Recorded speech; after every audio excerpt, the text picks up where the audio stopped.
Greetings, dear beautiful, intuitive, empathic souls. This is Bevan Neiman Cortez, one of the co-founders of the Circle for Empath Leaders global community.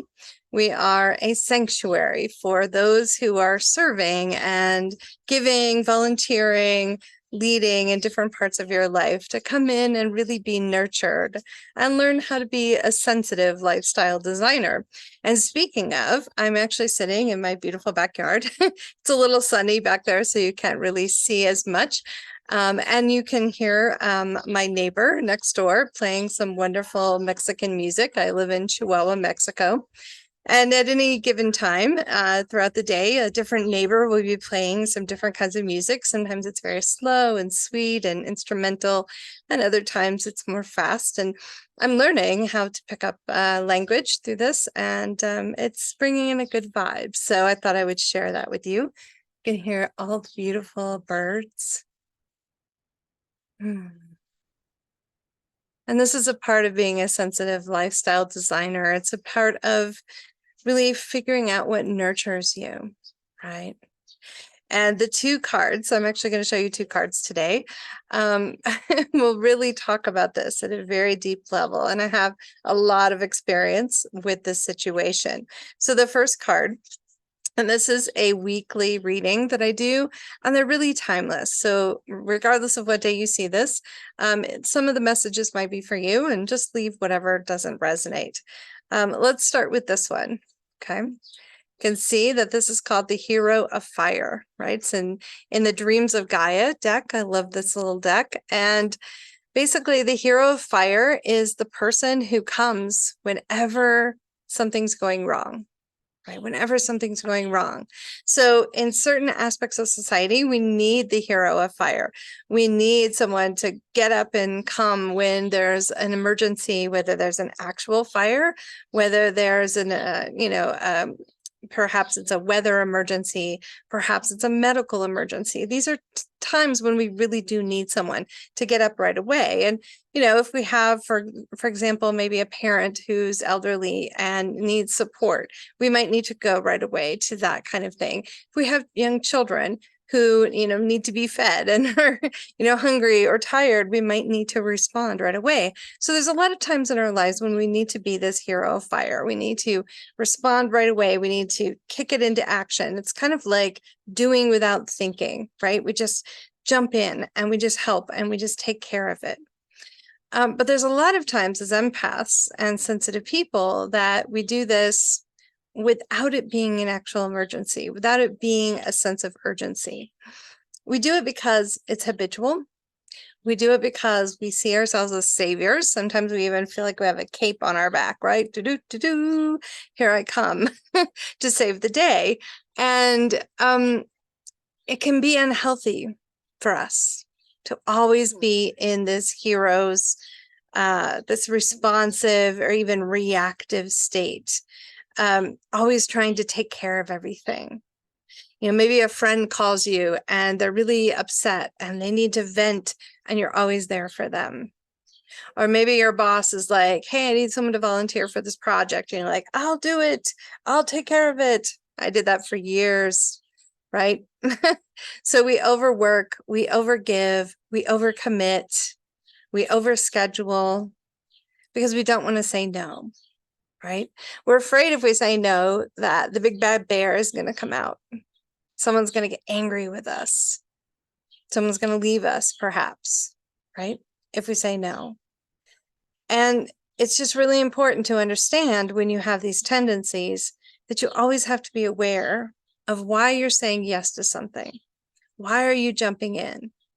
Is it so that people will like you? Is it so that you can be the hero?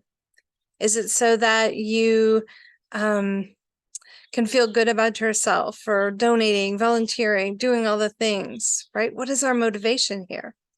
Because then we start to look at this card, which is beautiful. And this is the 10 of Cups, right? This is the 10 of Cups. And so she doesn't try to do all these things. She doesn't have a million things. In this card, there's so many things. There's like, all these decorations on the shield. There's peacock feathers. Peacock feathers are kind of like, look at me, look what I did, look how wonderful I am. And sometimes we can get into that place. And it's kind of hard to admit that when you're in that space, right? It was really hard for me to admit that I was a savior and a rescuer of other people and of situations that really didn't involve me or weren't my responsibility. And sometimes we learn this as a very young child because we have to do that for people in our family system or our friends, and we learn that people need us, and people seem to need empaths more than others. Right? We're always the caring, listening, wonderful soul that people can come to. But it takes a toll. It takes a toll, my friends, when you're trying to do all these things and hold it all together, right? This person doesn't really look happy. Let's see if I can get it in a place where you can see.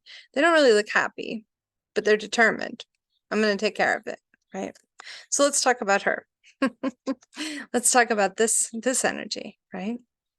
There's waves all the way around her. There's things happening. There's chaos. There's drama. There's the friend who needs to vent. There's all the things, right? And then the turtle spirit is emerging up out of the water going, slow down. Think about it first. Think about what's happening. See a lot of activation up here in her mental center. Why are you doing this? Which of these things do you want to do? And you can see that she kind of has this marionette, like a puppet, right? That is the full moon and the two new moon and crescent moon, right? And she has this, beautiful higher self that's showering her with love. It's saying, maybe you should think about this before you do it. What is it serving? Who is it serving? What are you afraid of? Do you always have to be the hero? Do you always have to rush in, take care of everyone, take care of everyone's emotions, take care of everyone's physical, surroundings, take care of everyone financially? Do you always have to be the hero? What is that about? Right? What if you could just enjoy sitting in your backyard, doing a tarot reading, getting a massage, dancing in the light of the full moon, whatever it is that lights you up, painting, drawing, singing, anything that's just for you. And sometimes we can feel guilty about it. So she's looking down. She's not looking straight ahead. She's like, I don't know. I've played this role my whole life. The role of the hero, the role of the one who always takes care of everyone else. What does it feel like to take care of me? What does it even feel like to ask for help if I need it from other people? And not feel guilty about that. Because we can't do everything on our own. And these shoulders are only so wide. So we're trying to hold all that up, right? That feels like when your shoulders are up by your ears. And then you start to let go.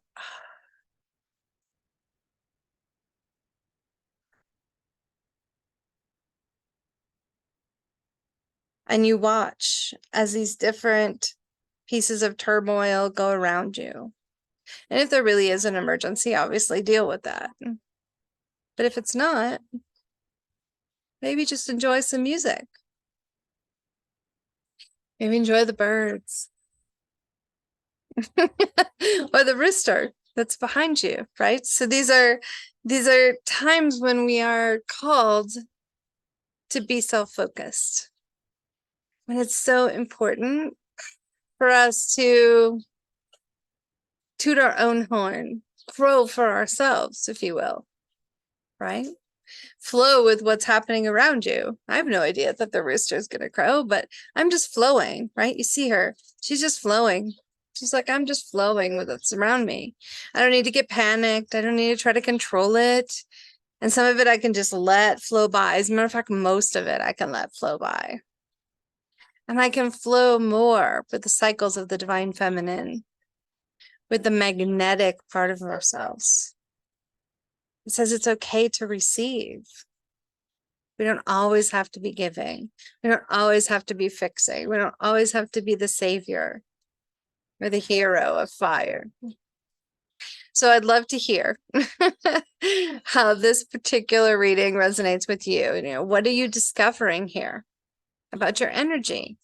You know, we have these two choices. We have many choices, but these are sort of a nice dichotomy to look, you know, side by side here, you know.